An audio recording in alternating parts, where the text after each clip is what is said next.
Hey everyone, आज के time में जब कोई पब्लिक फिगर अपनी पर्सनल लाइफ का एक भी हिस्सा इंटरनेट पर लाता है तो उसके साथ ओपिनियंस, एजम्पशंस और कंट्रोवर्सीज ऑटोमेटिकली अटैच हो जाती हैं। सौरव जोशी का भी केस कुछ ऐसा ही रहा है। उनकी शादी के बाद दो नेम्स बार बार डिस्कस हुए, उनकी कजिन हर्षिता जोशी और उनकी एलएस क्लोज फ्रेंड प्रिया थापा। इस वीडियो में हम बिना किसी एक्सट्रीम जजमेंट के सिर्फ अवेलेबल इंफॉर्मेशन और कंटेक्स्ट के बेसिस पर पूरा मैटर समझने की कोशिश करेंगे। So let's start. Saurav Joshi की शादी काफी प्राइवेट रखी गई थी। शादी के फंक्शंस, हल्दी, मेहंदी, वेडिंग, इन सब में सिर्फ क्लोज फ्रेंड्स और फैमिली मेंबर्स ही आए हुए थे। रिसेप्शन कंपैरेटिवली ओपन था, जहां अदर क्रिएटर्स भी इनवाइट हुए थे। इशू तब स्टार्ट हुआ जब सौरव की कजिन हर्षिता जोशी ने शादी से रिलेटेड एक व्लॉग को अपलोड किया। बाद में ये व्लॉग डिलीट कर दिया गया और हर्षिता ने एक्सप्लेनेशन पोस्ट की। हर्षिता के अकॉर्डिंग एक्सप्लेनेशन में ये था दैट वो सिर्फ शादी अटेंड करने गई थी। ऑल्दो रिकॉर्ड करने से मना किया गया था, फिर भी कुछ क्लिप्स रिकॉर्ड हो गई जो बाद में कंबाइन करके उन्होंने अपलोड किया था। जब सौरव और उनकी फैमिली ने ये देखा तो ये वीडियो को रिमूव करने को बोला गया। अब यहाँ पे दो पर्सपेक्टिव्स बनते हैं।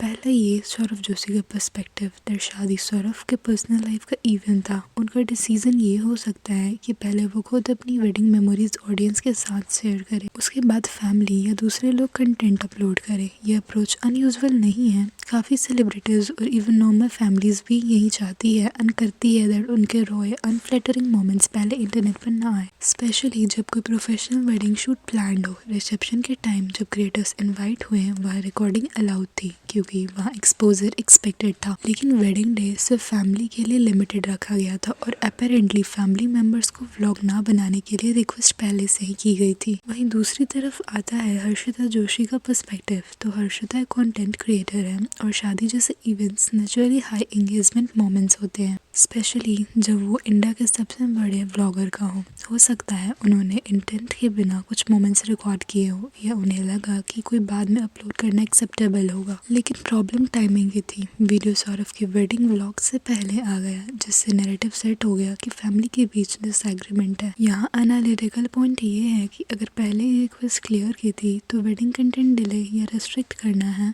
तो फैमिली मेंबर्स होने के नाते उस वक्त को रिस्पेक्ट करना एक्सपेक्टेड होता है। इस केस में सीधा ये कहना कि सौरव गलत है या हर्षिता गलत है दोनों इनकम्प्लीट कंक्लूजन्स होंगे। सौरव का राइट था अपनी शादी का कंटेंट कंट्रोल करना। हर्षिता को भी कंटेंट क्रिएशन का प्रेशर हो सकता है, लेकिन जब एक क्लियर बाउंड्री पहले से सेट हो और फिर भी उसे क्रॉस किया जाए तो रिस्पॉन्सिबिलिटी उस साइड से ज़्यादा होती है जो रूल ब्रेक करते हैं। अब बात करते हैं प्रिया थापा की। सौरव और प्रिया के बॉन्डिंग काफ़ी पुराना था।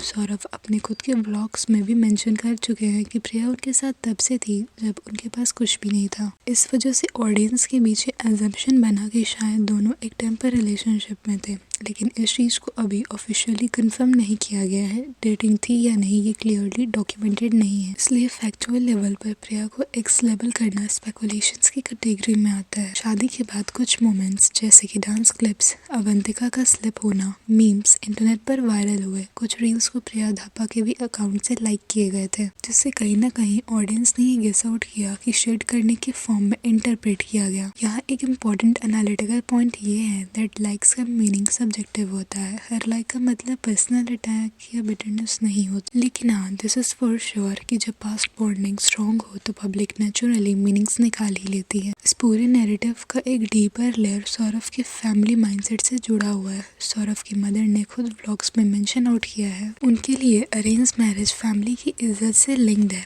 पेरेंट अप्रूव्ड मैरिज को प्राइड के फॉर्म में देखा जाता है। ये माइंडसेट काफ़ी इंडियन हाउस होल्ड्स में भी कॉमन है। लेकिन यहाँ क्वेश्चंस रेज होता है क्या लव मैरिज या पर्सनल चॉइस ऑटोमेटिकली इज्जत कम कर देता है। ये थिंकिंग प्रॉब्लमेटिक हो सकती है क्योंकि इंडिविजुअल हैप्पीनेस सेकेंडरी हो जाती है। कंपैटिबिलिटी और कंसेंट से ज़्यादा सोशल अप्रूवल इम्पॉर्टेंट हो जाता है। इसी कंट्रोल बेस्ड एनवायरनमेंट में काफ़ी फ्रेंडशिप्स और कनेक्शंस नेचुरल डिस्टेंस पे चले जाते हैं, चाहे वो प्रिया हो या कोई और। पूरी कंट्रोवर्सी में हर्षिता का issue mainly content timing and boundary respect का था। प्रिया धापा का एंगल स्पेकुलेशन और परसेप्शन बेस्ड है, not confirmed wrong doing. Saurabh का बिहेवियर कंट्रोलिंग लग सकता है, लेकिन इस स्पेसिफिक केस में उनका स्टैंस अंडरस्टैंडेबल था। अल्टीमेटली जब पर्सनल लाइफ और पब्लिक प्लेटफॉर्म मिक्स हो जाते हैं तो मिसअंडरस्टैंडिंग्स ग्रो हो जाती है। इस केस में भी क्लियर कम्युनिकेशन और पेशेंस होती तो कंट्रोवर्सी शायद इतनी एक्सकेलेट नहीं होती। ये ज़रूरी है कि हम किसी को ब्लाइंडली विलन या विक्टिम ना बनाएं। Like to what I feel कि हर सिचुएशन के मल्टीपल लेयर्स होते हैं एंड उनके साथ आती है emotions, family pressure, social expectations और इंटरनेट जजमेंट। वेल, इस पूरे सिचुएशन पर आपका क्या टेक है? Don't forget to comment it down.